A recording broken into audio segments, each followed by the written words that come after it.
ஒரு நேரமாய் இப்படி சமூகத்தில் ஆராதிக்க, துதிக்க, ஸ்தோத்திரிக்க, வாழ்த்த, வணங்க, போற்ற தேவரீர் பாராட்டின மகாபரி கிருபைக்காய் ஸ்தோத்திர ஜனத்தை எனக்கென்று ஏற்படுத்தினேன். இவர்கள் துதியை சொல்லி வருவார் என்று சொன்னீங்களே, அந்த மேன்மைக்காய் மகிமைக்காய் சுதர்மைக்கோட ஆராதிக்க எங்களை தகுதிப்படுத்தினீங்களே, எங்களை வேறு பிரித்தீங்களே. இந்த ஒரே எங்களுடைய துதிகளில் கர்த்தர் மகிழும்படியாய் உதவி செய்தீரே, அதற்காக நன்றி.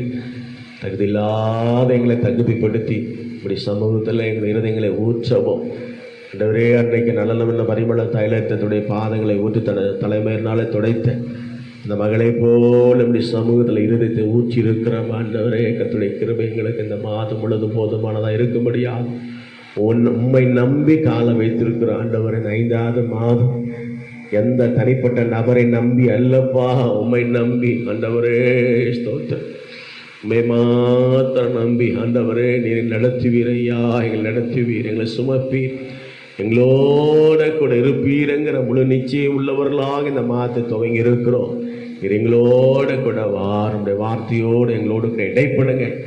வல்லமை நிறைந்த வார்த்தை, மகிமை நிறைந்த வார்த்தை, மகத்துவமான வார்த்தை, உன்னதமான வார்த்தை எங்கள் இருதயங்களை பதியும்படியா எங்களுக்கு நல்ல அபிஷேகத்தை தாங்க. அந்த ஒரு வார்த்தை ஏனோ அரண்டு கேட்காதபடி கர்த்தர் இந்த மாதத்துக்கு எனக்காக வைத்திருக்கிற வார்த்தை சுதந்திரிக்க எனக்கு பலன் தருங்கிற எண்ணத்தோடு கேட்க, நீர் பேசுகிற ஒரு வார்த்தையிலே எங்களுடைய ஆவிக்குரிய வாழ்க்கை ஒரு மாற்றத்திலையும் மறுரூபத்தையும் ஒரு மகிமை, ஒரு உன்னதமான ஒரு ஆசீர்வாதத்தை சுதந்திரிக்க கர்த்தர்களை கொடுக்க வர கிருபைகளுக்கு ஸ்தோத்திரம். எல்லா துதிகன மகிமையான இருக்கிறோம். தொடர்ந்து கர்த்தர் மையம் நீர் பேசுவது கடந்த ஒன்றுமே இல்லை. தனிப்பறிவில்லாத, தகுதியில்லாத, அருகதில்லாத, யோகியதில்லாத என்னை ஒப்புக்கொடுக்கிறேன். கர்த்தருடைய வல்லமை வெளிப்படுவதாக. அல்லேலூயா. கேட்கிற உள்ளங்கள் இல்லங்கள் ஆசீர்வதிக்கப்படுவதாக. உள்ளத்துக்குள்ளே வர மாற்றங்கள் ஆண்டவரே இந்த வார்த்தை இருக்க பிடிக்கட்டும். இந்த வசனத்தை பிடிச்சி ஜீவ காலம் முழுவதும் கர்த்தர் நடத்த போகிற நம்பிக்கையோடு கேட்க எங்களுக்கு பலன் தார் ஆண்டவரே. என் வார்த்தை ஒருபோது வெறுமையாய் திரும்பாதுன்னு சொல்லி பார்க்கிறது போல இந்த வார்த்தையின் வீரியத்தினால் பிடித்து பிள்ளைகள் பலன் தார். இந்த கொரோனாவின் மேலே ஜெயம் எடுக்கிறோம், இந்த கொரோனாவின் மேலே ஜெயம் எடுக்கிறோம். கர்த்தரோடு கூட இருக்கிற அதுபோது ஆண்டவரே என்ன நடந்தாலும் நமக்கு ஸ்தோத்திரம், எது வந்தாலும் ஸ்தோத்திரம், வருமா வந்தாலும் ஸ்தோத்திரம். எந்த சூழ்நிலையும் ஆண்டவர் கிறிஸ்து அன்பை விட்டு எங்களை பிரிக்காதுன்னு அறிந்தவர்களாக நிச்சயத்தோடு மீதமுள்ள விசுவாச வாழ்க்கை கடத்த எங்களுக்கு பலன்ட்டார். எல்லா துதிக்க நம்பிக்கை ஆண்டவர் கொடுக்கிற வருகைகள் ஆழ்த்தப்படுத்தும்.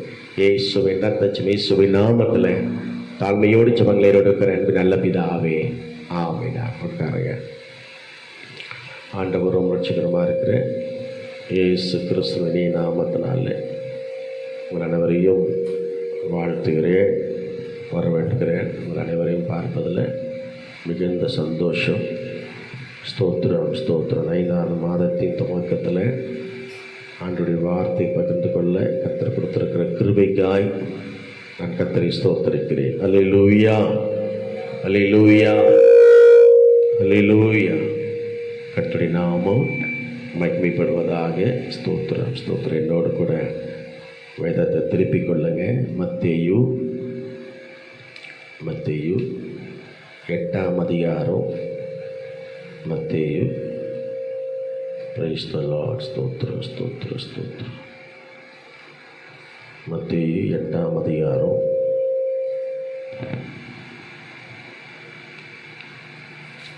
மத்தேயு 8:2 வசனத்தை நிறுத்தி நிதானமாக வாசிங்க. அப்போது குஷ்டரோகி ஒருவன் வந்து அவரை பணிந்து, ஆண்டவரே, உமக்கு சித்தமானால் என்னை சுத்தமாக்க உம்மால் ஆகும் என்றான்.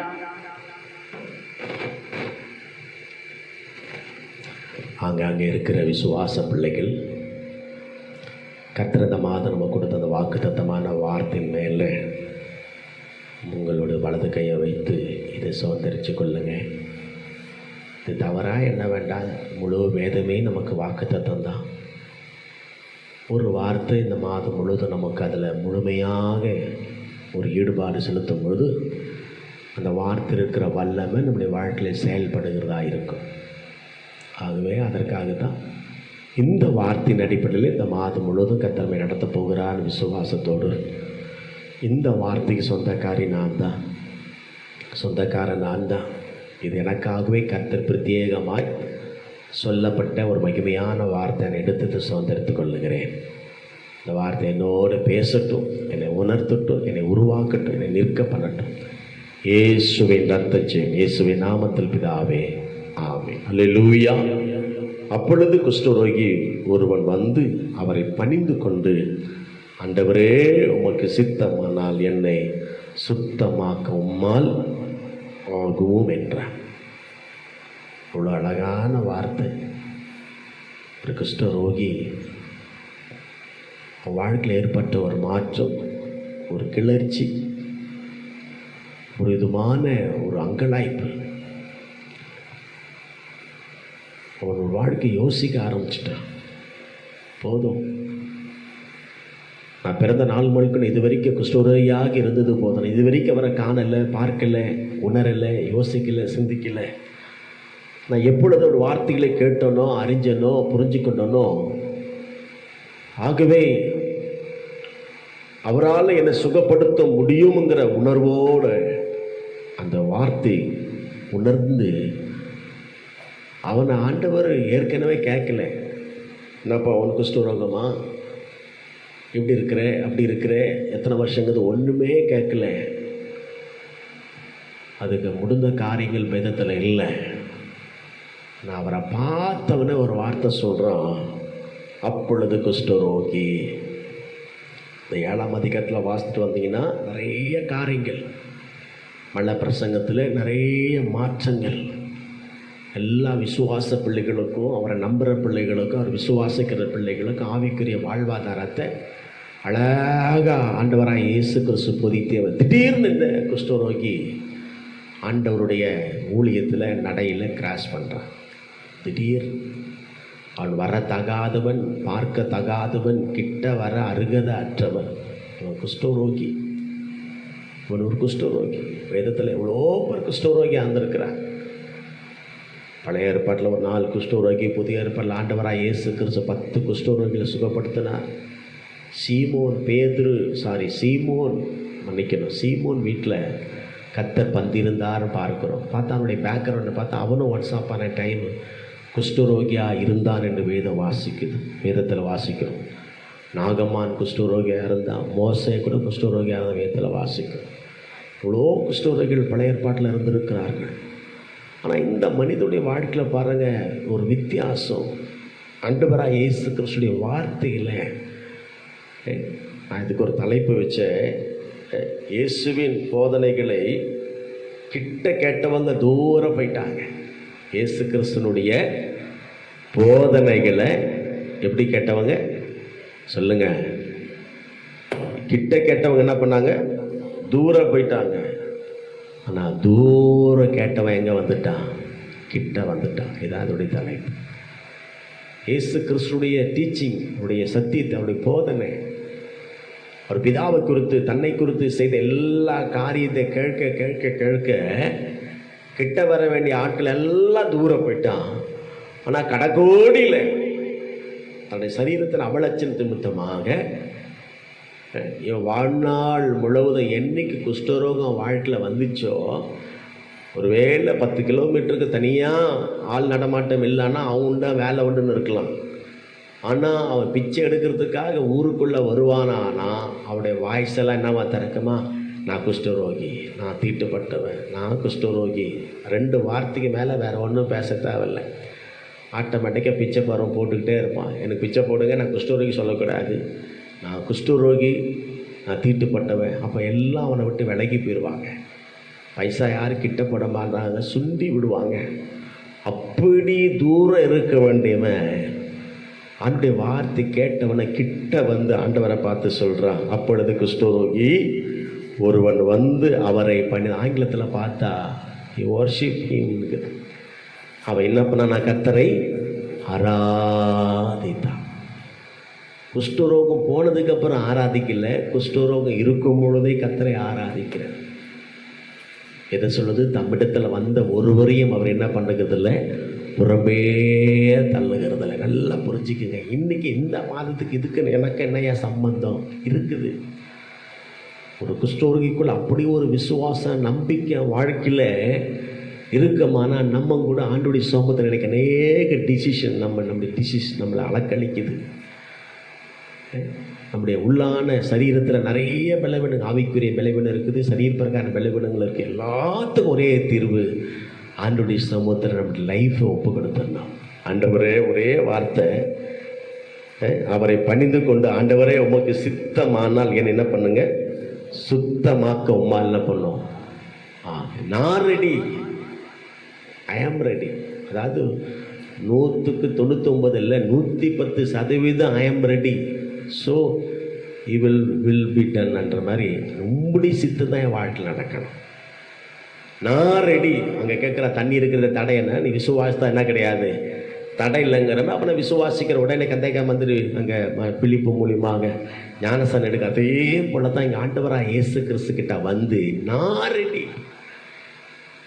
எனக்கு தெரியும் உங்களுடைய பார்வை பற்றுச்சு, நான் உங்ககிட்ட வந்துட்டேன், நான் சுகமாவங்கிற முழு நிச்சயம். ஆனால் உமக்கு சித்தமா ஆண்டவர் உடனே அவங்கிட்ட விலாவாரியாக வளவளன்னு பேசாமல் சொல்கிறார். இயேசு தமது கையை நீட்டி அவனை தொட்டு, எனக்கு சித்தம் உண்டு, எனக்கு சித்தம் உண்டு, நீனாகு சுத்தமாகு.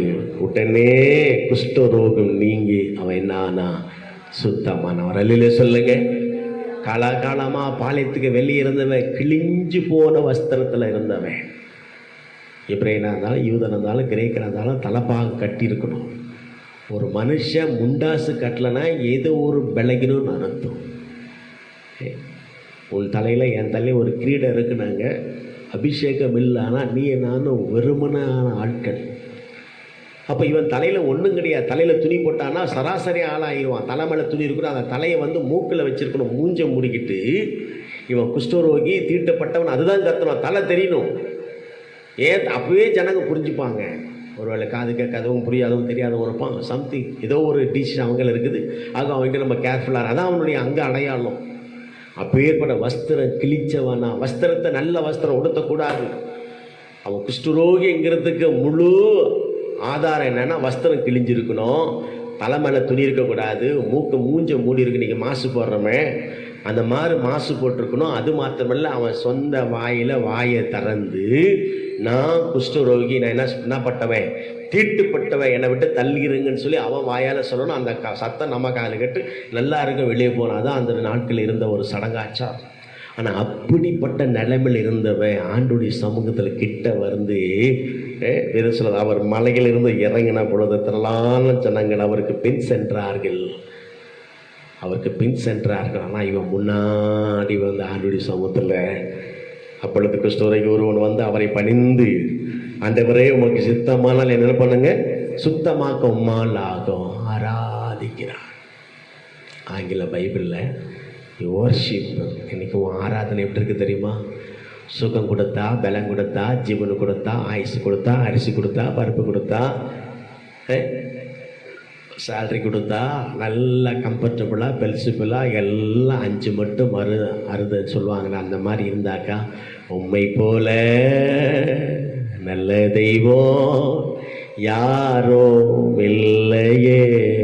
இது இல்லை ஆராதனை. அவலட்சணமா பரிதபிக்கிற நிலைமையில் இருக்கிறான், குச்சுவிரா கொலவிரா, அவன் வாழ்க்கையின் எண்டில் இருக்கிறான். மரணம் எப்போவுனா இருக்கும். சாப்பிட்ற சாப்பாடு ருசி தெரியாது. அவனுடைய சென்சஸ் எல்லாம் அப்படியே அடங்கி போயிடுச்சு. என்னமோ வாழ்ந்துட்டு இருக்கிறான், பிச்சை தான் அவனுடைய வாழ்க்கை. ஆனால் அவனுக்குள்ள ஒரு நிச்சயத்தை கர்த்தர் உருவாக்கி இருக்கிறாருப்பாங்க. அதுதான் பெரிய காரியம். அவன் எடுத்த தீர்மானம்.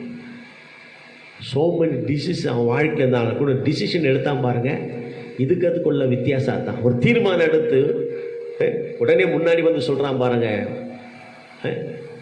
உமக்கு சித்தமானால் உம்மால் என்ன பண்ண முடியும், சுத்தமாக்க முடியும், நான் ரெடி, ஆனால் நீர் தான் என்னை குறித்து யோசிக்கணும்னு உடனே ஆண்டவர் கொஞ்சம் கூட யோசிக்காம சுற்றி இருக்கிற ஜனங்களாம் நல்ல ஜனங்க, என்ன பண்ணுவான், எவன் சொல்லுவான், உடனே வேதம் சொல்லுது, அவர் தமது கரத்தை நீட்டி, அல்லேலூயா, இயேசு தமது கையை நீட்டி அவனை தொட்டு ஒரு தோற்றத்துக்கு தகுதி பெற்றானே. அல்லேலூயா. ஆண்டவராக இயேசு கிறிஸ்து அன்றைக்கி இருக்கிற ஆட்கள் மேலே அங்கே இருக்கிற யூத பாரம்பரியம், கிரேக்க பாரம்பரியம் ஒருவரை குஷ்டரோகி தொடவே கூடாது. சகை வீட்டுக்கு போகிறப்ப எல்லாம் ஜனங்க சொன்னாங்க, பாவியாக இந்த மனுஷன் வீட்டில் போய் ஒரு சாப்பிட தெரியாதா? ஐயோ, தன்னை தொடர ஸ்திரியை பற்றி இவளுக்கு தெரியாதா?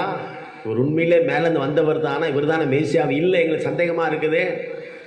உலகத்தான் சொல்கிறது போல் இவர் வந்து பிசாஸ் தான், பேலியாளி தான், இவர் உண்மையிலே பிதாக்கிட்ட வந்தவர் இல்லை அப்படிங்கிற அடிப்படையில் செயல்படும். ஆனால் ஆண்டவர் சொல்ல, இழந்து போனது தேடவுமே ரட்சிக்குமே அர்த்தம் வந்தான் மனுஷகுமார். அன்னைக்கு ஆண்டவராக இயேசு கிறிஸ்து, நீ எப்போ பாவிங்கிறியோ அப்போ தான் உன்னை கர்த்தர் நேசிக்கிறார்.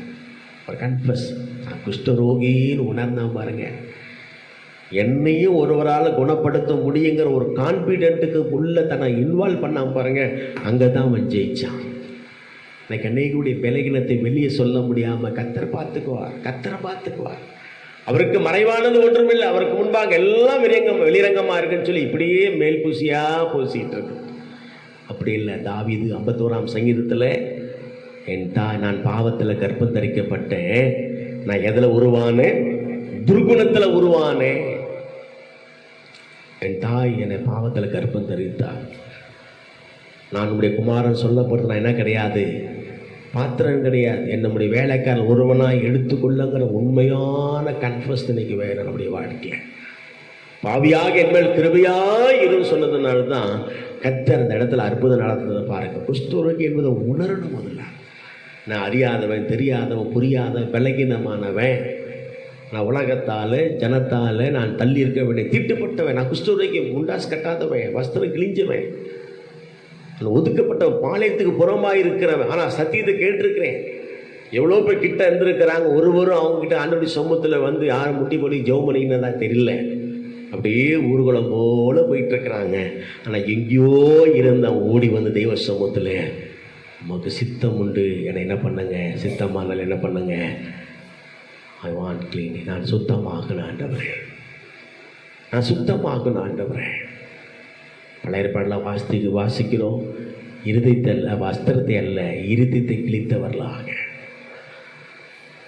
நமக்குள்ள உண்மையான ஒரு அறிக்கை எடுக்கும் பொழுது கர்த்தர் நம்மை சுகமாய் நடத்த வல்லவரார். எத்தனை காரியங்கள், தன் பாவங்களை மறைக்கிறவன் வாழ்வடைய மாட்டான், அவைகளை அறிக்கை செய்து விட்டுக்கிட்டு தெய்வத்தின பெறுவான், இரக்கம் பெறுவான். உன் நீதி கர்த்தருக்கு முன்பாக அழுக்கான கந்தன் சொல்ல அப்போஸ்தலனாகிய பவுல் இவ்வளோ பெரிய பரிசுத்தவான், நான் துடைத்து போடப்படுகிற ஒரு கந்த. பவுல் நியாயப்பிரமாணத்தின்படி குற்றம் சாட்டப்படாதவன். நல்லா புரிஞ்சுக்கிங்க. அவள் வேசித்தனம் பண்ணான், அபச்சாரம் பண்ணான், விக்கிரகாரணம் பண்ணான், எதுவுமே பார்க்க முடியாது. சுத்தமுள்ளவன், ஒரு நியாயஸ்தானத்தில் இருக்கிற ஒரு முதன்மையாக இருக்கிறவன், அவன் 100% பர்ஃபெக்டாக இருந்தால் தான் அந்த இடத்துல அவனால் தலைவனாக இருக்க முடியும். அப்படி இருந்தவன் அவன் தான் சொல்கிறான், நான் எந்த விதத்தில் குற்றம் சாட்டப்படும், ஆனாலும் கர்த்தருக்கு முன்பாக பாவிலே பாவி, பிரதான பாவி. இந்த பாவிக்கு அகால பிறவி எனக்கு தரிசனமானார் என்று சொல்லுகிறான். இதுதான் கர்த்தர் அவனுக்குள்ளே இருக்கிற ஒரு பெரிய அபிஷேகம். இன்னைக்கு அநேக தங்களை நீதிமான் நீதிமான் நீதிமான் சொல்லிக்கிறாங்க, ஆனால் தான் ஒரு கிரியும் ஒருவருக்குள்ளே வெளிப்பட மாட்டாங்க. அவன் இதே வேஷத்தில் காலம்பரா பாவி, அது சொல்ல வரல. கர்த்தர் பார்க்கிறார், கர்த்தர் பார்க்கிறார். கர்த்தருக்குன்பா அவனுடைய வாழ்க்கையை பார்க்க, அந்தரங்கத்தை பார்க்கிறார், மனுஷ முகத்தை பார்க்கிறார், ஆண்டவர் எதிர பார்க்கிறார், இருதயத்தை பார்க்கிறார். அதுக்கு இவனுக்குள்ள நிறைய காரியங்கள். நேரம் இல்லை. ஸ்தோத்திரம், கர்த்தருடைய பரிசுத்த நாமத்துக்கு ஸ்தோத்திரம். லேவியராகமம் புஸ்தகம் 13ஆம் அதிகாரம் 45 வாசித்தீங்கன்னா வாசிங்க. லேவியராகமோ 13:45 டக்குன்னு வாசிங்க. ஒரு 4 அந்த வியாதி உண்டாயிருக்கிற குஷ்டரோகி, அந்த வியாதி அதாவது குஷ்டரோகம் இருக்கிற ஒரு குஷ்டரோகி வஸ்திரம் கிழிந்தவனாயும் தன் தலையை மூடாதவனாயிருந்து அவன் தன் தாடியை மூடிக்கொண்டு, அந்த வியாதி உண்டாயிருக்கிற குஷ்டரோகி வஸ்திரம் கிழிந்தவனாயும் தன் தலையை மூடாதவனமாயும் இருந்து அவன் தன் தாடியை மூடிக்கொண்டு தீட்டு தீட்டு என்று சத்தமிட வேண்டும். ஒன்று பார்த்துக்குங்க, அவன் என்ன கிழிஞ்சவன்? வஸ்திரம் கிழிஞ்சவன். ஆனால் ஆண்டுடைய சமூகத்தில் வந்தான் ஒரு புது வஸ்திரத்தை. அவ்வளோ நான் எவ்வளோ காலையாக அந்த பழைய வஸ்திரத்தையே போட்டுக்கிட்டு இந்த உலகத்தால் நான் தூரமாக இருக்கேன், இன்னும் எவ்வளோ காலங்கள் இப்படி இருக்கணும்? எனக்கும் புது துணி போட ஆசை இல்லையா? ஒரு அங்கலாய்ப்பு வாழ்க்கை வந்தது பாருங்க. அதான் உண்மையான கன்ஃபஸ். எப்போ ஆண்டவர்கிட்ட வந்தாலும் வேதம் சொல்லுது, இன்றைக்கு இந்த வீட்டுக்கு என்ன ஒன்றானது? ரட்சிப்பு. இவனை யாருடைய குமாரனா இருக்கிறான்? ஆபிரகாமின் குமாரன். யாரை பார்த்து சொல்றாரு? சகையு. லூக்கா 19ஆம் அதிகாரத்தில் வாசிக்கிறோம். ஒரு ரட்சிப்பின் வஸ்திரத்தின் மேல ஒரு ஏக்கமும் தாகம் அவர் வாழ்க்கையில் வந்தனால தான் ஆண்டவருடைய சமூகத்தில் அவர் என்னை புறக்கணிக்க மாட்டாருங்கிற ஒரு தைரியத்தில், தான் குஷ்டரோகியா இருந்தா கூட ஓடோடி வந்து தெய்வ சமூகத்தில் விழுந்தான் பாருங்க. அதுதான் அவரை சுத்தமாக்குறதுக்கு ஒரு பெரிய காரணம். அவர் ரட்சிப்பை விரும்பினான், ஒரு மகிமின் வஸ்திரத்தை விரும்பினான். அல்லேலூயா. அவன் எதை விரும்பினான்? ரட்சிப்பை விரும்பினா, ஒரு மகிமின் அனுபவத்தை விரும்பினா. அதுக்கு நீங்கள் வாசித்தீங்கன்னா அதுக்கு ஆதாரமான சில காரியங்களை நான் வாசிங்க. ஸ்தோத்திரம் ஸ்தோத்திரம் ஸ்தோத்திரம். மத்தேயு 14ஆம் அதிகாரம் 36ஆம் வசனத்தை வாசித்தீங்கன்னா, மத்தேயு 14:36, பெரும்பாடு உள்ள ஸ்திரீ ஆண்டவராய் இயேசு கிறிஸ்துடைய வஸ்திரத்தை என்ன பண்ணா? அவருடைய வஸ்திரத்தின் ஓரத்தியாகிலும் அவர்கள் தொடும்படி அவரை தொடும்படி உத்தரவு வாங்க வேண்டும். இதுக்குதான் வந்தவன். தான் வஸ்திரம் கிழிந்தவனா, தலப்பா மூடாதவனா, தாடியை மூடினவனா, தான் தீட்டு கத்தி கொண்டிருந்தவன் தேவ சமூகத்தில் வந்தது தெரியுமா? ஒரு ரட்சிப்புக்காக. நான் இப்படியே வாழ்க்கை நரகத்தில் அக்னியில் கந்தகத்தில் போயிடக்கூடாது. ஆக எனக்கும் ரட்சிப்பு வேணும். ரட்சிப்பு யாவருக்கும் பொதுவானது சொல்லியிருக்கீங்களே. தெய்வத்தமுடைய ஒரே பேரான குமாரனை விசுவாசிக்கிறவன் எவனோ அவன் கெட்டு போக நித்திய ஜீவனை அடைபடிக்க அவரை தந்தருள் இவ்வளவா இந்த உலகத்துல அன்புக்கு, அந்த அன்புக்கு நானும் பாத்திரவனா இருக்கணும். அவன் தகப்பன் செஞ்சது தாய் செஞ்ச பாவம் கிடையாது. தேவ நாம மகிமைக்கா இவன் ஒப்பு கொடுக்கணும். தேவ நாம மகிமைப்படணும். ஆண்டவராய் இயேசு கிறிஸ்து என்ன அவனை ஸ்வஸ்தம் ஆகணும். ஒரு குறிப்பிட்ட நாட்கள் வரைக்கும் அவன் குஷ்டரோகமா இருக்க வேண்டியது கர்த்தருடைய திட்டம்.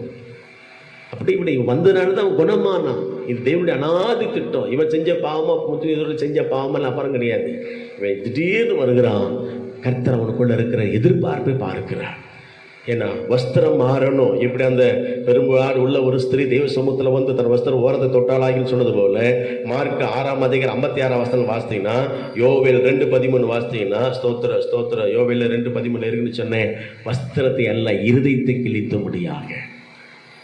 இருதயத்தில் உண்மையான ஒரு டிரான்ஸ்ஃபர்மேஷன், ஒரு கன்ஃபஸ், உண்மையான ஒரு அறிக்கைக்காக தெய்வ சமூகத்தில் ஓடி வருகிறான். ஹல்லேலூயா. ஸ்தோத்திர ஸ்தோத்திர ஸ்தோத்திரம். வாசிங்க மார்க்கு பாருங்க, அந்த பிரமாணத்தை மார்க் 13:59 வாசிங்க. மார்க்கு ஸ்தோத்திர ஸ்தோத்திர ஸ்தோத்திர ஸ்தோத்திரம். ஹல்லேலூயா. மார்க்கு 13:59. ஸ்தோத்திர ஸ்தோத்திர ஸ்தோத்திர ஸ்தோத்திரம். லேவியராக வந்து 13:59 சரி வாசிமணி. லேவியராக 13:59 பாருங்க. ஆட்டு மயிர்கள் ஆகிலும் பஞ்சு நூல் ஆகிலும் நெய்த வஸ்திரத்தையாவது பாவையாவது உடையாவது தொழினால் செய்த எந்தவித வஸ்தையாவது சுத்தம் என்றாவது தீட்டென்றாவது தீர்க்குதற்கு அதனுடைய குஷ்டரோகத்துக்கு பிரமாணம் இதுவே. ஒரு பிரமாணம். அது அவனுடைய ஆட்டிடியூட், அது பிரமாணத்தை விட்டு மீளக்கூடாது. அதான் லேவியராக புஸ்தகம் 13ஆம் அதிகாரம் 59 வாசிக்கிறோம். இவனுக்குள்ள ஒரு கோட்பாடு, அது பழைய ஏற்பாடு நேமம், அவ்வளோதான், அது முடிஞ்சு போச்சு. அந்த பிரமாணத்தை ஒரு காலம் மீற பிரமாணத்தை உடைச்சிட்டான். யார்கிட்ட வரக்கூடாதோ பிரகாரம் பரிசுத்தலம், மகா பரிசுத்தலம். இவன் இயேசு கிறிஸ்துக்கிற வரத்தை கொஞ்சம் கூட தகுதி இல்லாமல், அவர் பாவத்தை பாராத சுத்த கண்ணரை தவிர பாவியை தொடாத சுத்த கண்ணர் கிடையாது. பாவியை நேசிக்கிறார், பாவத்தை என்ன பண்ணுறாரு? வெறுக்கிறார், பாவத்தை வெறுக்கிறார். நீங்கள் நிறைய பேர் அப்படியே வாழ்ந்து அப்படியே செத்து போகிறது. ஏழையாக பிறக்கிறது பாவம் கிடையாதுங்க, தப்பே கிடையாது. ஆனால் ஏழையாக சாகுன்னு நினைக்கிறப்பாரு, அதுதான் பெரிய தப்பு. நீங்கள் அம்பானி பெரிய பிறக்கும் பொழுது பெரிய பெரிய கோடீஸ்வரர் வீட்டில் அவர் பிறக்கல. நம்மள மாதிரி சாதாரண குடும்பத்தில் பிறந்த ஒரு மனுஷன் தான் அம்பானி. இன்றைக்கி 7 உலக நாடுகளில் பணக்காரன் சொல்ல, அந்த 7 பேரும் அவங்க பின்னணி நீங்கள் பார்த்தீங்கன்னா உழைப்பு, அயராத உழைச்சாங்க. தூக்கம் வார கணக்கில் மாதம் கணக்கில் தூங்காமல் உழைச்சி தான் நீங்கள் 8வது பணக்காரன் 7வது பணக்காரன் 9வது பணக்காரன் இருக்கிறாங்க. அந்த 8, 7, 9 பணக்காரரும் குழந்தை தாய் வயிற்றில் பறக்கும் போது இவங்கெல்லாம் கோடீஸ்வரராக பறக்கலை. இன்னைக்கு நிறைய பேர் வியாதியிலேயே பிறந்து வியாதியிலேயே மறித்து போகிறான். இல்லை, அது கர்த்தருடைய நோக்கமே கிடையாது. பாவியா பிறக்கிறது தப்பு கிடையாது, ஆனால் பாவியா சாவுறது தான் பெரிய தப்பு.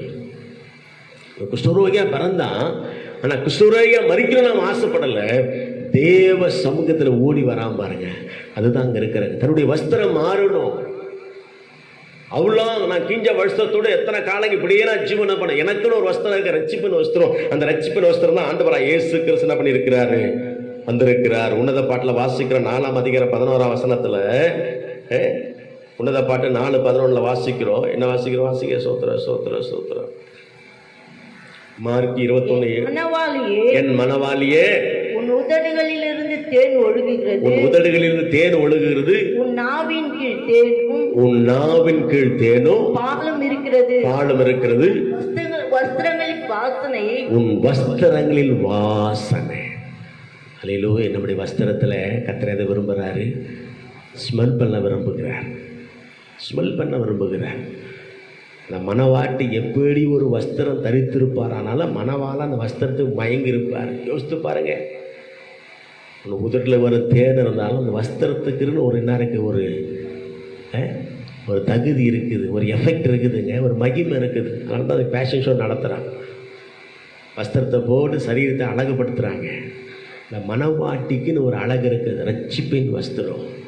இந்த ரட்சிப்பின் வஸ்திரத்தை தேடி ஓடி தான் இப்போ ஆண்டோடைய சமூகத்தில் வந்தான். அல்லேலூயா. இந்த மணவாட்டியே ரட்சிப்பின் வஸ்திரத்தின் வாசனை நான் முகர்ந்தேன். அல்லேலூயா. நான் வஸ்திரத்தை கழட்டிட்டேன்றான். மணவாளன் போயிட்டான். திருப்பி அதை போட்டுக்கிட்டு வெளியே வரா, அவன் நிலை குழஞ்சி போகிறான். அநேகர் அப்படி தாங்க.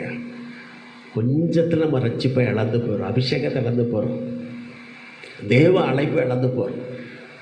இந்த 40 நாட்கள் எவ்வளோ விசுவாசத்தில் உறுதியாக இருந்திருப்பேன்.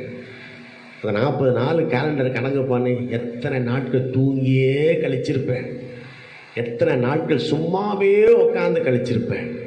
இந்த 40 நாளில் பைபிளை எத்தனையோ முறை வாசித்து முடிச்சிருக்கலாம். இந்த கொரோனாவில் வீட்டை விட்டு வெளியே போகாமல் முதலமைச்சர் ஒரு பக்கம், மோடி ஐயா ஒரு பக்கம், தனித்திரு வெளியே வராது, தனித்திரு எதுக்கு தனித்திரு?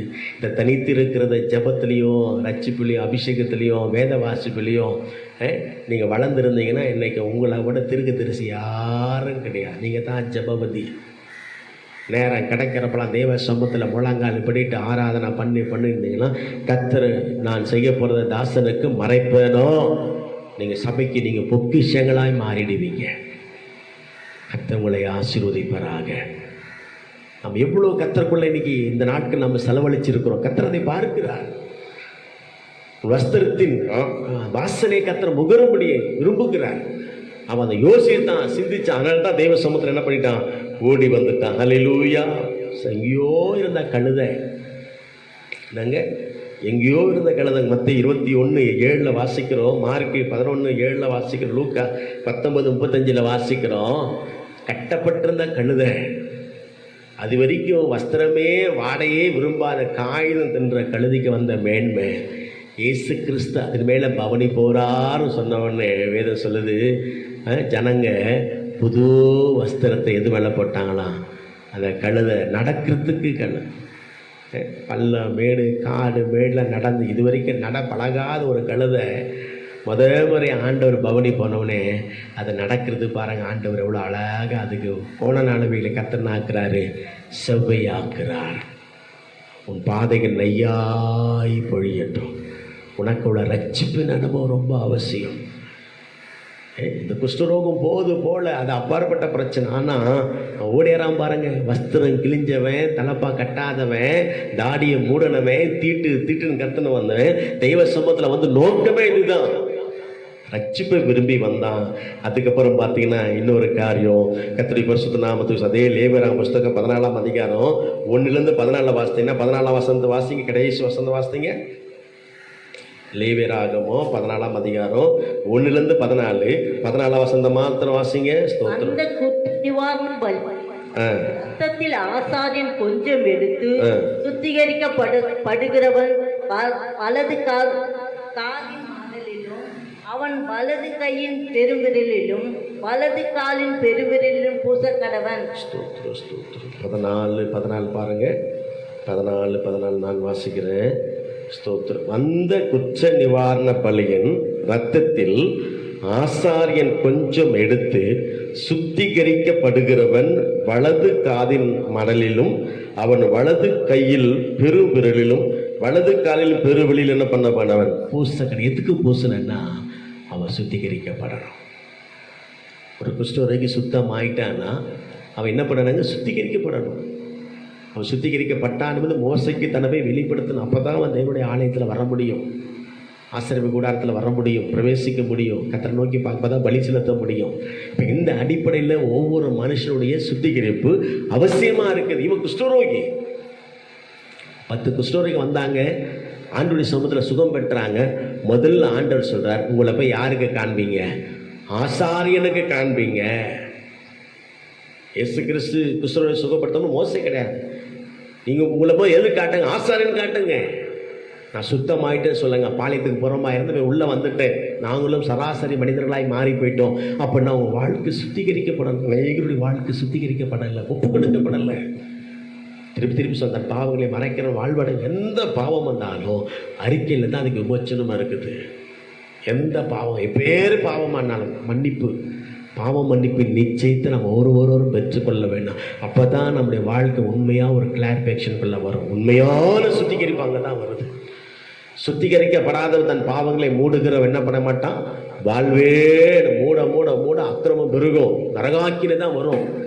எப்பேற்பட்ட பாவமானால் தெய்வ சமூகத்தில் உண்மையாக மனதார அறிக்கிடும் பொழுதுதான் நீயே நான் விமோச்சன அடையும். அதுக்கு தான் ஆண்டவருடைய சமூகத்தில் வந்தான், சுத்திகரிக்கப்படும்படியாக. யார்கிட்டே போனால் பிச்சை போட்டாங்க, முடிஞ்சு போச்சு, பைசாவை சுண்டி விட்டாங்க, முடிஞ்சு. யாரும் இந்த கவுன்சிலிங் கொடுக்கல. இவருக்கு ஒருத்தருக்கு தான் ரட்சிப்பு கொடுக்க அதிகாரம் இருக்குது, சுத்திகரிக்கப்படுற அதிகாரம் இருக்குது, தன்னை கழுவ அதிகாரம் இருக்குது என்பது உணர்ந்து தான் என்னை போல் ரட்சியம் என்று சொன்னான். என் வஸ்திரத்தை மாற்றணும். வஸ்திரத்தை அது மாத்திரமல்ல, தன் பாவங்களை மறைக்கிற சொல்வார். சுத்திகரி உண்மையான ஒரு கன்ஃபெஸ்ஸுக்குள்ள வர. நான் குஷ்டரோகி அறிக்கிற பாருங்க, வெக்கப்படலை, கூச்சப்படலை. இன்னைக்கு அநேகருடைய வாழ்க்கையில் இருக்கிற டிசிஷன் பார்ப்போம், கொஞ்சம் தான் தெரியும். தெரியாத பலவீனத்தில் எவ்வளோ பேர் வாழ்ந்துட்டு இருக்கிறோம் தெரியுமா? ஆஸ்மா இருக்குது தெரியாது, வீசிங் இருக்குது தெரியாது, டைப்ரைட்டிஸ் இருக்குது தெரியாது, சுகர் தெரியாது, பிபி தெரியாது, கொலஸ்ட்ரால் தெரியாது. எவ்வளோ உள்ளுக்குள்ளே எவ்வளோ காரியங்கள் இருக்குதுங்க. யாருக்கிட்ட என்ன இப்போ கொரோனா யாருக்கிட்ட இருக்குன்னே தெரியாது. ஒரு மறைமுகமான வியாதியில் ஒரு சில ஆட்கள் தப்பிச்சு ஓடிக்கிட்டுலாம் ஓடிட்டு இருக்கிறான். நான் எந்த நிலைமையில் தான் தன் ஒப்பு கொடுக்கணுமா அந்த ஆண்டவருடைய சமூகத்தில் அந்த உண்மையான அறிக்கைக்காக ஓடி வருகிறான். அதாவது என்ன சொல்ல? சுத்திகரிப்பு. அல்லேலூயா, அல்லேலூயா. கர்த்தருடைய பரிசுத்த நாமத்துக்கு ஸ்தோத்திரம். தேவனோட உண்மையான சுத்தி. லேவியராகமம் 14ஆம் அதிகாரம் 1-14 வாசித்தோம். கர்த்தருடைய பரிசுத்த நாமத்துக்கு ஸ்தோத்திர ஸ்தோத்திர ஸ்தோத்திர ஸ்தோத்திர. வாசிங்க. எஸ்தர் பாருங்க, எஸ்தர் 2:3 பாருங்க, சங்கீதம் 51:1 வாசிங்க, தீத்து 2:14, எபிரியர் 1:3 வாசிங்க. சில வசனங்களை சொன்னேன், டக்குன்னு வாசி, ஏதோ ஒரு வசனத்தை வாசிங்க, போதும், நேரம் இல்லை. ஹல்லேலூயா, ஸ்தோத்திர ஸ்தோத்திர ஸ்தோத்திர. எபிரியர் 1:3, தீத்து 2:14, ஸ்தோத்திர ஸ்தோத்திர. எஸ்தர் 2:3. 1ஆம் அதிகாரம் 3வது வசனம். என் அக்கிரமம் நீங்க என்னை முற்றிலும் கழுவி, என் அக்கிரமம் நீங்க என்னை முற்றிலும் கழுவி, பாவமாற என்னை சுத்திகரியும். என்னை பாவமாற என்ன பண்ணாங்க? அதுக்கு தான் ஆண்டவர்கிட்ட வந்தான். என் அக்கிரமம் நீங்க. இவன் பாவம், தாகப்ப செஞ்ச பாவம், அவங்க செஞ்ச பாவங்க இல்லை. இவனுக்கு தேவ நோக்க நிறைவேறும், தேவ நாமம் இவன் மூலியம் மகிமைப்படணும்னு ஒப்பு கொடுக்கப்பட்ட அந்த குஷ்டரோகம். ஆனா அதையும் கூட தேவ நாம மகிமைக்கு அந்த குஷ்டரோகம் என்னை விட்டு நீக்கப்படும். நான் சுத்திகரிக்கப்பட வேணும். எங்கேயோ வனவாசத்தில் இருக்கிறேனே, இந்த ஊர் உலகமே என்னை ஒதுக்கி தள்ளிட்டாங்களே, பாளையத்துக்கு புறம்பாக இருக்கிற நான் உண்மையான சுத்திகரிப்பு என் வாழ்க்கையில் வந்துச்சுன்னா நான் உண்மையிலே ஒருவனாக மாறிடுவேனே, ஜனத்தோடு இருப்பேனே. அந்த விதமான மனஸ்தாபத்தில் தான் வருகிறான் உண்மையான சுத்திகரிப்பு. அல்லேலூயா. நம்முடைய தீர்த்து 2ஆம் அதிகாரம் 14ஆம் வசனம் வாசித்தீங்கன்னா, எஸ்தர் 2:3 வாசிக்கிறோம். ஸ்தோத்திர. எஸ்தர் 2:3 வாசிங்க. ஸ்தோத்திர ஸ்தோத்திர. இந்த சுத்திகரிப்பின் முறைமையின்படி அந்த எஸ்தர் ராஜா முன்பாக நிற்கும் பொழுது அதற்காக ராஜா தன்னுடைய ராஜ்யத்தின் ஆள்களை எல்லாம் நாடுகளில் எல்லாம் விசாரிப்புக்காரரை வைக்க வேண்டும். இவர்களிலே ரூபவதியாய் இருக்கிற சகல பெண்களையும் கூட்டி சூசான் அரண்மனையில் இருக்கிற கன்னி மடத்துக்கு அழைத்து கொண்டு வந்து ஸ்திரீகளை காவல் பண்ணுகிற நம்ம எங்க போக வேண்டிய ஆட்களுங்க கன்னி மடத்துக்கு. நல்லா புரிஞ்சுக்கங்க. உங்களை கிறிஸ்தனோ ஒரே புருஷனுக்கு உங்களை நியமித்திருக்கப்படினால் அப்போஸ்தலனாகிய பவுல் கொரிந்தியரில் சொல்றார், மணவாளனாகிய அவருக்கு மணவாட்டியாகிய நம்மை எந்த மடத்துக்கு அழைத்து செல்லும்படியாக கன்னி மடத்துக்கு. நமக்குள்ள ஆவிக்குரிய ஒரு கற்பு இருக்கணும். பேசித்தனத்துக்கும் விக்கிரக ஆராதனைக்கும் பாவத்துக்கு அக்கிரமத்துக்கு அநியாயத்துக்கு ஒருவன் கிறிஸ்துக்குள்ள இருந்தால் புதிய சிருஷ்டியாக இருக்க. நான் பழையவையில் ஒளிஞ்சன எல்லாம் என்ன ஆன புதிதானது ஒரு புது மனுஷனாக. இந்த சரீர பிரகாரத்தில் இருக்கிற அந்த குஷ்டரோகம் மாத்திரமல்ல, உள்ளான மனுஷன்ல ஒரு விதமான அறிக்கை உண்டாக்கப்பட வேண்டும் என்பதற்காக நான் கன்னிமடத்துக்கு ஏற்றவன், அல்லேலூயா, நான் மகிமையின் வஸ்திரத்துக்கு தகுதியானவன், ஒரு ரட்சிப்பின் அனுபவத்துக்கு தகுதியானவன், சுத்திகரிக்கப்பட வேண்டியவன். நான் இன்னும் பிரகாரத்துக்கு தூரமாக பாளையத்துக்கு புறம்பா இருக்கு. நான் பிரகாரத்தை விட்டு பரிசுத்தலத்தை விட்டு மகா பரிசுத்தலத்துக்கு போக வேண்டியவன். அதுக்கு எனக்கு என்ன தேவை? ரட்சிப்பு தேவை, சுத்திகரிப்பு தேவை. அல்லேலூயா. அந்த சுத்திகரிப்புக்காக தான் தெய்வ சமூகத்தில் வருகிறான். இந்த சுத்திகரிப்பு என் வாழ்க்கை எங்கே கொண்டு போய் வைக்க போது? ராஜாவுக்கு முன்பாக அவர் என்னை மணக்கத்தக்க அளவுக்கு, திருமணம் பண்ணத்தக்க அளவுக்கு ஒரு கன்னி மடத்துக்கு நான் ஆயத்தம் ஆக்கப்பட வேணுங்கிற நோக்கத்திற்காகத்தான் இந்த குஷ்டரோகி தெய்வ சமூகத்தில் ஓடி வருகிறான். உமக்கு சித்தம் உண்டு, என்னை என்ன ஆக்கும்? சுத்தமாக்கும். இன்னொரு காரியம் நான் சொல்லிட்டு முடிச்சேன். லேவியராகமம் 22:4 வாசிக்கிறோம். லேவியராகமம் 22:4. ஹல்லேலூயா, ஸ்தோத்திரம். லேவியராகமம் 22ஆம் அதிகாரம் 4வது வசனம். ஆரோனின் சந்ததியாரில் எவன் குஷ்டரோகியோ எவன் பிரேமியம் உள்ளவன் அவன் சுத்தமாக மட்டும் பரிசுத்தமானவைகளை என்ன பண்ணக்கூடாது? குஷ்டரோகம் இருக்கிற வரைக்கும், சரீரத்தில் ஏகப்பட்ட பிழைகள் இருக்கிற வரைக்கும் எதை புசிக்க முடியாதுங்க? பரிசுத்தமானதை புசிக்க கூடாது. அவன் பரிசுத்தமானதை புசிக்க வேண்டுங்கிற ஒரு அங்கலாய்ப்பு வாழ்க்கையில் வந்துச்சு. நான் கர்த்தருடைய பந்தியில் பங்கெடுக்கணும். நீங்கள் இந்த கொஞ்ச நாள் இருந்து மறிக்க போகிறீங்க. மீண்டும் ஞாயிற்றுக்கு வரப்போகுது. பஸ்கா புளிப்பில்லாத அப்பம் பண்டிகை மேல் வீட்டு அறையில் என்ன பண்ண போகிறீங்க? சீஷர்களோடு என்ன பண்ண போகிறீங்க? அப்பம் பிட போகிறீங்க. இது உங்களுக்காக பிட போகிற என்னுடைய சரீரம் சொல்ல போகிறீங்க. உங்களுக்காக வார்க்கப்பட்ட ரத்தமாக இருக்குது. இதை பானம் பண்ணுகிற நேரத்தில் என்ன உண்டு? நித்திய ஜீவனு சொல்ல போகிறீங்க. அந்த மகிமைக்கு என்னை ஆயத்தப்படுத்தும்படி என்னை என்ன பண்ணுங்க? பரிசுத்தப்படுத்துங்க. நிறைய பேர் துணிகரமாக கர்த்தருடைய பந்தியில் பங்கெடுக்கிறோம். யோசித்து பாருங்கள். நம்ம கன்னிமடத்துக்கு ஏற்ற வேண்டியவங்க, ரட்சிப்பின் வஸ்திரத்துக்கு தகுதியானவங்க. அடுத்தபடியாக எங்கே வர வேண்டிய நாம் மகிமைக்கு, அந்த நியாயாஸ்தலத்துக்கு முன்பாக அவனவனுக்கு நாளைக்கு பல என்னோடு கூட கர்த்தருடைய வருகையில் நாம் காணப்பட வேண்டும் என்பதற்காக அதற்கு தன்னை ஆயத்தம் உள்ளவனாய் தன்னை பரிசுத்தத்துக்கு நேராக ஒப்பு கொடுக்கிறான். என்னை பரிசுத்தப்படுத்தும் ஆண்டவரே, என்னை என்ன படுத்துங்க? பரிசுத்தப்படுத்துவாங்க. யாத்திராகம புஸ்தகம் 15ஆம் அதிகாரம் 11ஆம் வசனம் வாசித்தீங்கன்னா, யாத்திராகமம் 11:15 வாசித்தீங்கன்னா, ஸ்தோத்திரம் ஸ்தோத்திரம் ஸ்தோத்திரம் 11:15 யாத்திராகமோ ஸ்தோத்திரம். ஒரு நிமிஷம். அல்லேலூயா, ஸ்தோத்திரம். 15 யாத்திராகமோ 15 ஸ்தோத்திரம் ஸ்தோத்திரம் 15:11. கர்த்தாவே, தேவரில் உமக்கு ஒப்பானவர் யார்? பரிசுத்தத்தில் மகத்துவம் உள்ளவரும் துதிகளில் பயப்படத்தக்கவரும் அற்புதங்களை செய்கிறவருமாகி உமக்கு ஒப்பானவர் அவர் தான் ஹோலி காட். அவர் ஆராதிக்கிற நம்மை கூட கர்த்தர் சொல்லுங்க, பரிசுத்தம் இல்லாமல் ஒருவன் என்ன பண்ண முடியாதுங்க? தேவன் என்ன பண்ண முடியாது? தரிசிக்க முடியாது. அந்த பரிசுத்தத்தை நாடி தேடி தான் என்ன பண்ணுகிறான்? ஓடி விடுகிறான். கடைசி நான் முடிச்சிடறேன்.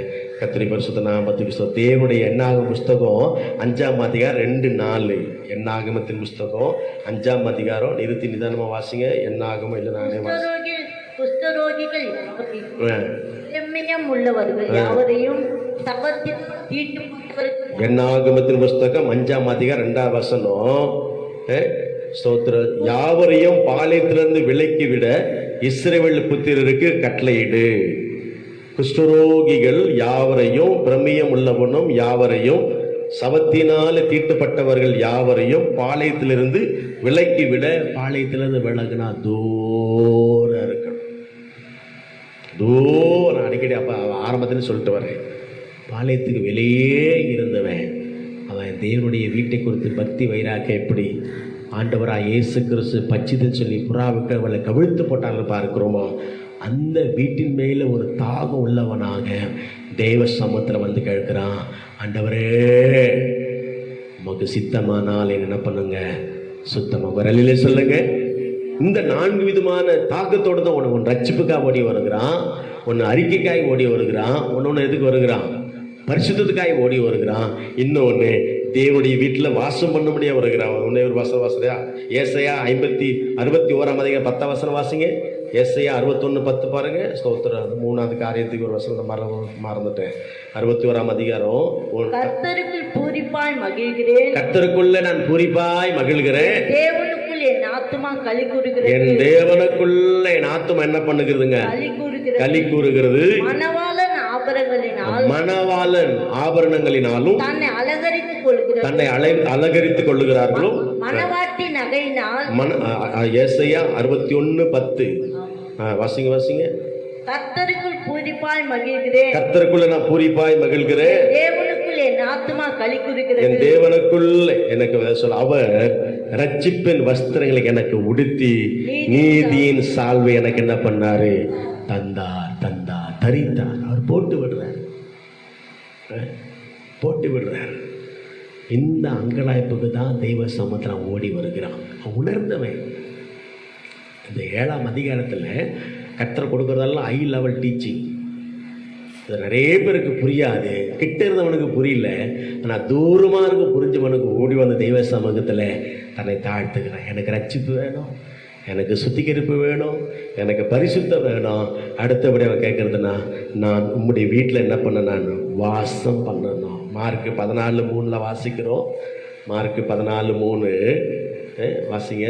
நல்லா தெரிஞ்ச வசனம். மார்க். அவர் பெத்தானியாவில் குஷ்டரோகியா இருந்த சீமோன் வீட்டிலே, அவர் பெத்தானியாவில் குஷ்டரோகியா இருந்த சீமோன் வீட்டிலே போஜனம் பந்திருக்கையில், போஜனம் நீர் என் வீட்டுக்கு வரணும். சீமோன் வீட்டுக்கு ஒன்ஸ் அப்பான டைம் நீங்கள் போனீங்க, சாப்பிட்டீங்களே, நான் கேள்விப்பட்டிருக்கிறேன். பட் நானும் இன்னைக்கு till now I am also நல்ல பரிசியாக இருக்கிறேன். என் வீட்டுக்கு நீங்கள் வரமாட்டீங்களா? என் வீட்டுக்கு வந்துட்டாலே போதங்க, இந்த உலகம் என்னை வந்து ஏற்றுக்கும், என்னை ஒதுக்காது. பாளையத்துக்கு புலமா நான் போக மாட்டேன். நான் தேவனுடைய வீட்டில் வாசமாக இருப்பதே நான் என்ன பண்ணுவேன், ஆகாமைய கூட வாசமாக இருப்பதை பார்க்கலாம். கர்த்தருடைய வாசனை நாடுவதை அதிக பாக்கின் விதத்தில் சொல்லுது. 1000 நாளை பார்க்கலாம் அவர் பிரகாரங்கள் செல்லும் ஒரே நாள் நல்லதுன்னு சொல்லி. ஏசாயா 22ஆம் அதிகாரம் 23ஆம் வசனம் வாசிங்க. ஏசாயா 22:23 கடைசியா முடிச்சிடறேன். ஏசாயா 22:23 ஸ்தோத்திரம். ஏசாயா 22. அவனை உறுதியான இடத்திலே ஆணிகளாக கடாவுவேன். அவன் தன் தகப்பன் வீட்டுக்கு மகிமையான சிங்காசனமாக இருப்பான். அவன் தன்னுடைய தகப்பன் வீட்டுக்கு எப்படி இருப்பானா, மகிமையான. ஒரு அலையில சொல்லுங்க. குஷ்டரோகிக்கு அவனுக்கு சம்பந்தம் இல்லை. அவன் தன் தகப்பன் வீட்டுடைய மகிமையான சிங்காசனத்தை என்னவா மாறுகிறான். உன்னத பாட்டு 3ஆம் அதிகாரம் 4 வசனம் வாசித்தீங்கன்னா, உன்னத பாட்டு 8:2 வாசிக்கிறோம். வாசிங்க, ஒரு வசனம் வாசிங்க. உன்னத பாட்டுல, நான் உம்மை கூட்டிக் கொண்டு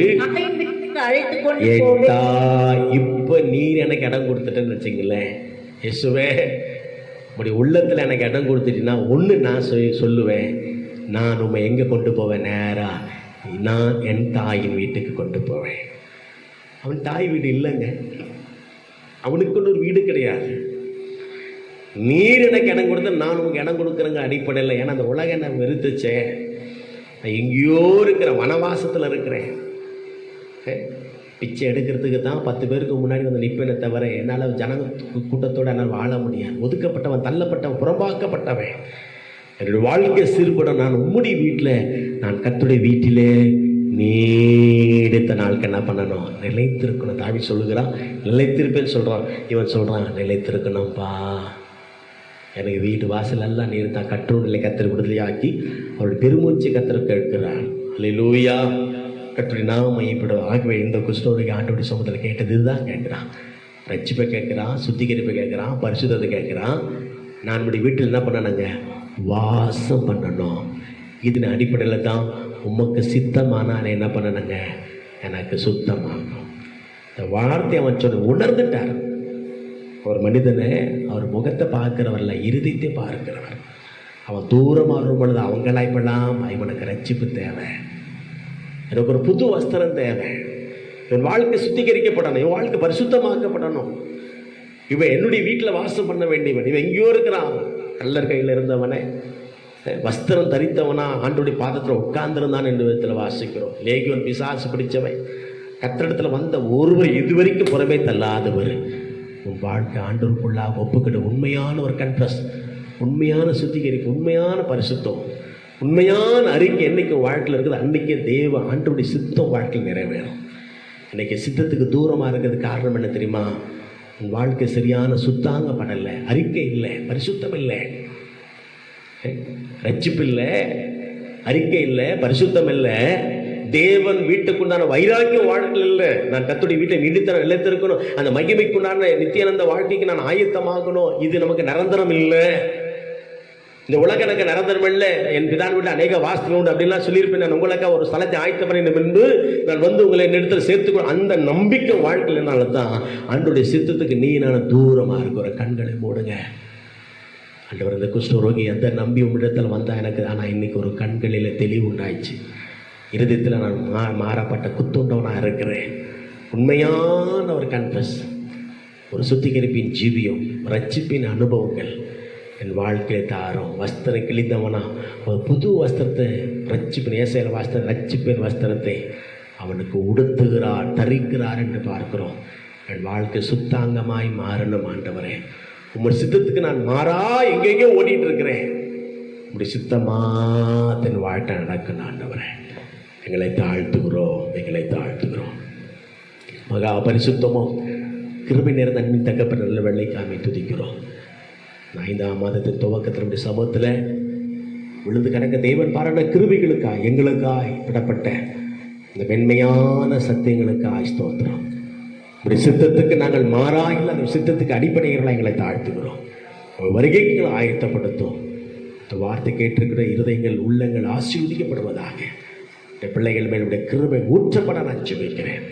இந்த 4 விதமான நிலைப்பாடுகளை வளர்ந்து உமக்கு பிரியமாய், உமக்கு உகர்ந்தவர்களாக, அந்த குஷ்டரோகம் முழுமையாக தீர்த்தப்பட்டவர்களாக, ரட்சிப்புக்குள்ள, அபிஷேகத்துக்குள்ள, பரிசுத்தத்துக்குள்ள, தேவனுடைய வீட்டுக்குள்ள உண்மையான அறிக்கைக்குள்ளே பிரவேசித்து தேவ மகிமைக்க வாழத்தக்கவர்களாய் அவனை கையை நீட்டி என்ற விதத்தில் வாசிக்கிறவே அவனை தொட்டு சுகமாக்கினார் என்று பார்க்க, அவன் சொஸ்தமானார். எங்களை உம்மால சொஸ்தமாக்க முடியும். ஆண்டவரே, நான் சொஸ்தமாக வேண்டும், நாங்கள் விரும்புகிறோம். ஒருவேளை நாங்களுக்குள்ள குஷ்டரோகம் இல்லாமல் இருக்கலாம். இன்னைக்கு எங்களுக்குள்ள அறியாமல் இருக்குது, பலகீனம் இருக்குது, நிர்விசாரம் இருக்குது. ஆண்டவரே, பலகீனங்கள் இருக்குது, குறைபாடு, நிறைய காரியங்கள், விடுபட வேண்டிய காரியங்கள் இருக்குது. விமோச்சனம் இல்லாமல் எங்களை நாங்களே மெச்சி கொண்டிருக்கிறோம், பெருமையில் வாழ்ந்து கொண்டிருக்கிறோம். இதெல்லாம் எங்களை விட்டு முற்றுமாய் அகற்றும்படி எங்களை தாழ்த்துக்கிறோம். எல்லா துதிக நம்பிக்கையுமே ஆண்டவருக்கு எடுக்கிறோம். இயேசுவின் ரத்தம் இந்த மாதம் முழுவதும் நீரே பாதுகாப்பு, இந்த மாதம் முழுவதும் நீரே பாதுகாப்பு. கர்த்தரைங்களுக்கு அரணாருங்க. எல்லா துதிக்க நம்பிக்கையுமே ஆண்டவருக்கு எடுக்கிறோம். இயேசுவின் ரத்தம், இயேசுவின் நாமத்தில் தாழ்மையோடு ஜெபங்களை எடுக்கிற அன்பின் நல்ல பிதாவே, ஆமென். ஆமென் சொல்லுங்க. என் ஆத்துமாவே கர்த்தரை ஸ்தோத்திரி, என் முழுவதும் பரிசுத்த நாமத்தை ஸ்தோத்திரி. என் ஆத்துமாவே கர்த்தரை ஸ்தோத்திரி. கர்த்தர் செய்த சகல உபகாரங்களையும் மறவார். நம்முடைய ஆண்டவராகிய இயேசு கிறிஸ்து கிருபையும் பிதாவாகியத்தோடைய அன்பு பரிசுத்த ஆவியருடைய அன்பு நினைக்கும் இன்றை கேட்ட சதா காலம் கர்த்தரே சொர்க்கம் மட்டுமோ நம் அனைவரோடு நடத்துவராக. ஆமென், ஆமென். அல்லேலூயா, அல்லேலூயா, அல்லேலூயா. கர்த்தர் உங்களை ஆசீர்வதிப்பார். ஸ்தோத்திரம், ஸ்தோத்திரம்.